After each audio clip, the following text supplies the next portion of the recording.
सभी YouTube family को मेरी तरफ से राधे राधे, प्यार भरा नमस्ते। प्यारे दोस्तों, आप सभी लोगों के लिए बहुत सुंदर कहानी लाई हूँ। कहानी है सती सावित्री और सत्यवान की कथा। कहानी पूरी सुनना, तभी समझ में आएगी। सावित्री और सत्यवान की कथा महाभारत के वन पर्व से मिलती है, जिसमें युधिष्ठिर मार्कंडेय ऋषि से पूछते हैं कि क्या द्रौपदी के समान पवित्रता नारी कोई हुई है। तब मार्कंडेय ऋषि युधिष्ठिर को यह कथा सुनाते हैं। प्यारे दोस्तों, प्राचीन समय की बात है। दक्षिण में अश्वपति नाम का एक राजा राज्य करता था।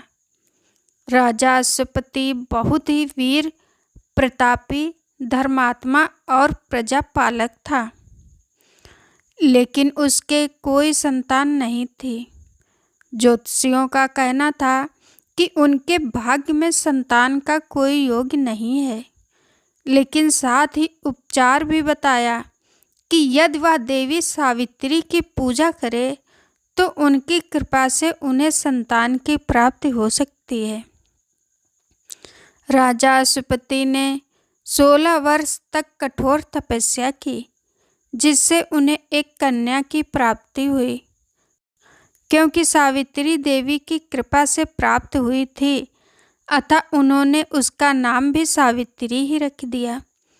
सावित्री सुंदर और अद्वितीय गुणों से संपन्न थी। जैसे जैसे राजकुमारी सावित्री बड़ी होती जा रही थी, राजा अश्वपति को उसके विवाह की चिंता होने लगी, लेकिन उन्हें ऐसा कोई वर नहीं मिला जिसके गुण सावित्री से मिले।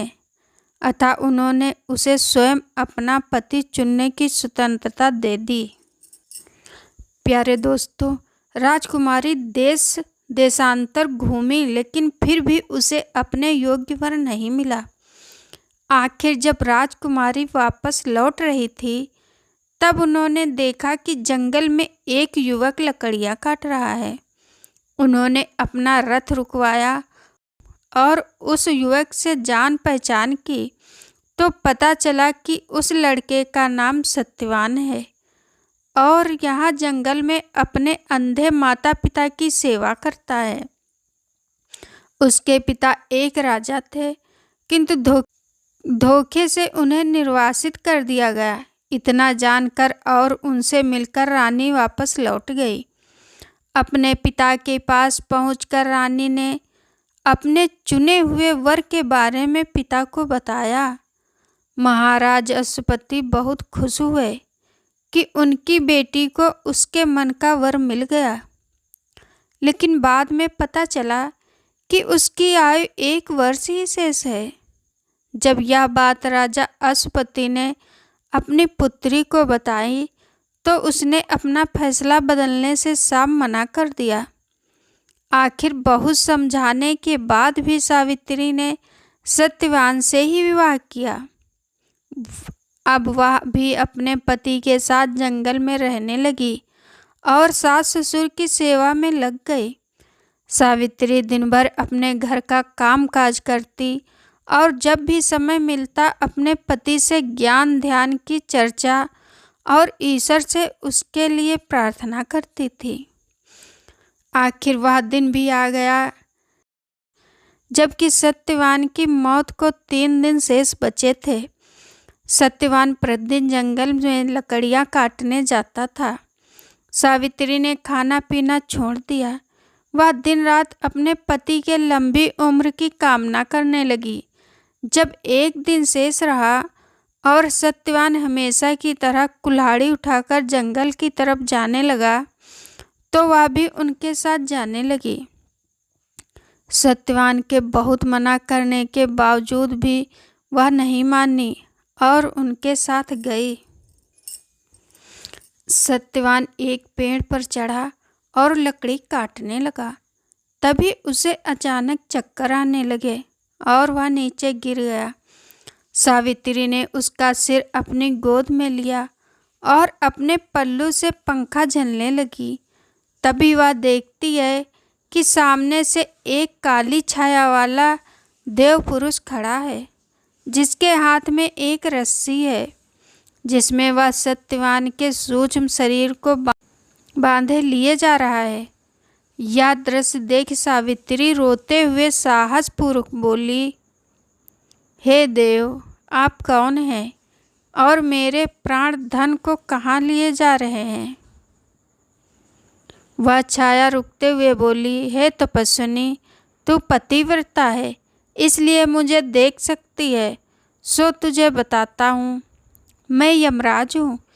तेरे पति की आयु समाप्त हो चुकी है, अतः इसे लेने आया हूँ।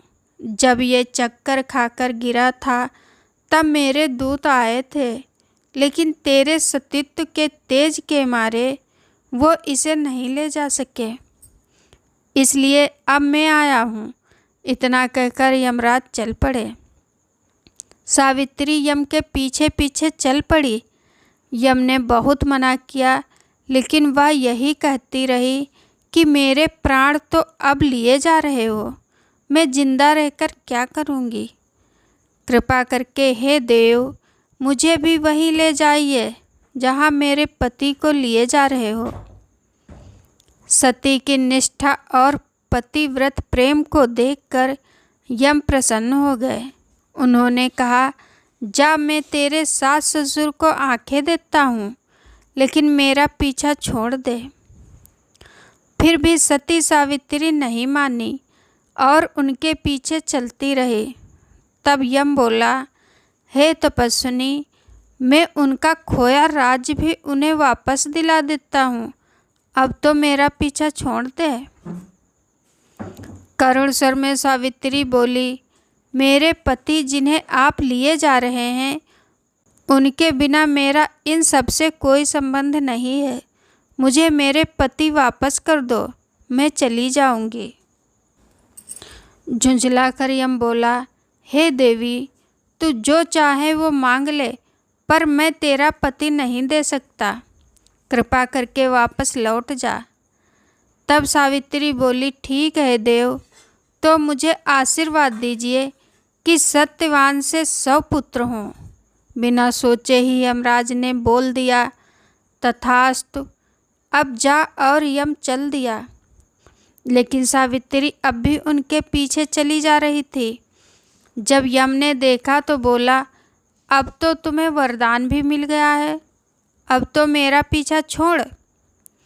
सती बोली, हे देव, मेरे जिन पति से आपने मुझे 100 पुत्रों का आशीर्वाद दिया, उन्हें तो आप लिए जा रहे हो, तो उनसे मुझे 100 पुत्र कैसे संभव हैं? अब वचन वृद्ध यम चक्कर में पड़ गए। आखिर उन्हें सत्यवान के प्राण वापस करने ही पड़े। इस तरह सती सावित्री ने अपने पति सत्यवान को यम के पास से भी मुक्त करवाया। प्यारे दोस्तों, आप सभी लोगों को ये कहानी कैसी लगी? अगर पसंद आई हो तो please comment, like, share, subscribe ज़रूर करें। धन्यवाद।